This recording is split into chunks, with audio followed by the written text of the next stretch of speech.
5G यानी पांचवी पीढ़ी का मोबाइल नेटवर्क, लेकिन इसके फायदे और नुकसान को लेकर पूरी दुनिया में लंबे समय से बहस जारी है। तो आज आइए इसी बात का विश्लेषण करते हैं। आप और हम 2G, 3G, 4G से तो वाकिफ हैं, 5G इसका अगला संस्करण है। 5G से ऐसा नेटवर्क तैयार होगा जहां हर कोई हर चीज से वर्चुअली कनेक्ट हो पाएगा, चाहे फिर वह मशीन हो या डिवाइसेज। 5G के जरिए कनेक्टिविटी की रफ्तार बेहद तेज हो जाएगी।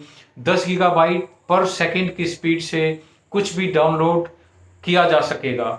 5G सेलुलर नेटवर्क दुनिया के कई हिस्सों जैसे अमेरिका, यूरोप, चाइना और दक्षिण कोरिया में पहले से ही काम कर रहा है। भारत में भी 5G ट्रायल्स पर काम चल रहा है।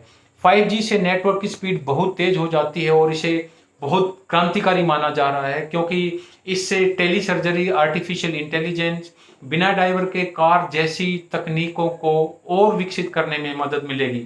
लेकिन दुनिया के कई हिस्सों में फिक्र भी है, इसको लेकर काफी चिंताएं हैं कि 5G की आधारभूत सुविधाओं से रेडिएशन का एक्सपोजर बढ़ता है, जिससे कैंसर जैसी बीमारियां हो सकती हैं। पिछले साल ब्रिटेन में यह अफवाह फैली थी कि 5G टावर्स कोरोना वायरस के फैलने या तेजी से फैलाने का कारण है। 5G टावर्स को इन अफवाहों के फैलने के बाद वहां आग लगा दी गई थी। भारत में भी ऐसी अफवाहें फैली थी, जिसके बाद सरकार को सफाई देनी पड़ी थी।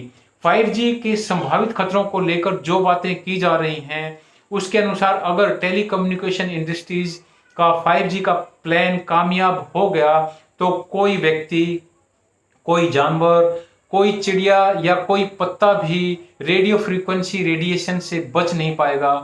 और इस रेडिएशन का स्तर आज के स्तर से 10 से 100 गुना ज्यादा होगा। 5G अलग क्यों है? यदि हम इसकी बात करें तो दूसरी सेल्यूलर तकनीकों की तरह 5G नेटवर्क रेडियो वेव सिग्नलों पर निर्भर होता है, जो एंटीना और फोन के बीच ब्रॉडकास्ट होती है। चाहे टीवी सिग्नल हो या रेडियो सिग्नल, हमारे चारों ओर इलेक्ट्रोमैग्नेटिक रेडिएशंस हैं। 5G तकनीक पुराने मोबाइल नेटवर्क से ज्यादा फ्रीक्वेंसी वाले वेव्स का इस्तेमाल करती है, जिससे ज्यादा मोबाइल पर एक साथ नेटवर्क सुविधा उपलब्ध होती है और इंटरनेट की स्पीड भी तेज होती है। 5G नेटवर्क की पुरानी तकनीक के मुकाबले ज्यादा ट्रांसमीटर की जरूरत होती है। ज्यादा ट्रांसमीटर का मतलब है कि वो 4G तकनीक के मुकाबले कम बिजली पर चल सकते हैं। इसका अर्थ यह हुआ कि 5G एंटीना से निकलने वाला रेडिएशन का स्तर कम होता है। 5G के खतरे पर अंतर्राष्ट्रीय रिपोर्ट्स के बारे में यदि हम बात करें तो साल 2014 में विश्व स्वास्थ्य संगठन ने कहा कि आज तक मोबाइल फोन के इस्तेमाल से स्वास्थ्य पर कोई प्रतिकूल असर नहीं दिखा है। लेकिन ये रिपोर्ट यह भी कहती है कि इंटरनेशनल एजेंसी फॉर रिसर्च ने मोबाइल फोन से पैदा होने वाले इलेक्ट्रोमैग्नेटिक फील्ड्स को इंसानों के लिए संभावित कैंसर पैदा होने वाला माना है। WHO की एक अन्य रिपोर्ट के अनुसार अभी इस बारे में पुख्ता सबूत नहीं मिले हैं कि मोबाइल फोन से पैदा होने वाले इलेक्ट्रोमैग्नेटिक फील्ड्स के पक्के तौर पर इंसानों में कैंसर होता है या नहीं। साल 2018 में अमेरिकी सरकार की एक रिपोर्ट ने पाया कि रेडियो फ्रीक्वेंसी रेडिएशन से ज्यादा एक्सपोजर से चूहों के दिल में एक तरह का कैंसर जैसा ट्यूमर हो गया। क्या मोबाइल फोन स्वास्थ्य के लिए खतरा है? इस पर अमेरिका की फूड एंड ड्रग एडमिनिस्ट्रेशन की रिपोर्ट कहती है कि अब तक ऐसे कोई सबूत नहीं मिले हैं कि इससे इंसानों में कैंसर का खतरा पैदा हो।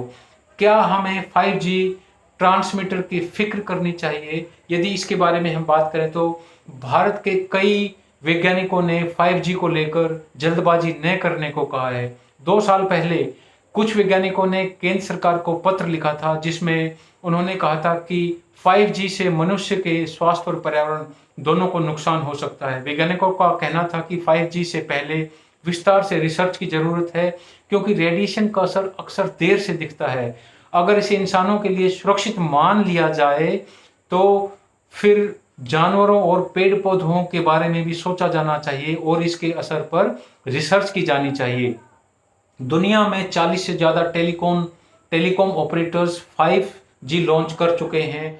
4G को भारत में धमाकेदार सफलता मिली थी, ये सब हम जानते हैं।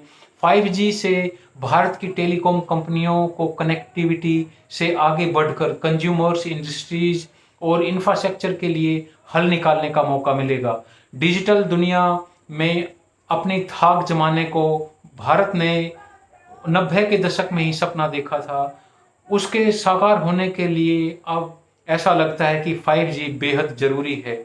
हमें 5G जैसी तकनीक चाहिए जिसकी मदद से रिमोटली मेडिकल ऑपरेशंस किए जा सकें, मोबाइल बैंकिंग, ई क्लासरूम्स, रिमोट वर्किंग, टेलीमेडिसिन, इन सभी के लिए अच्छी खासी बैंडविड्थ की जरूरत पड़ती है। कोरोना महामारी के दौर ने भी हमें सिखाया है कि डिजिटल को आगे बढ़ाने की जरूरत है।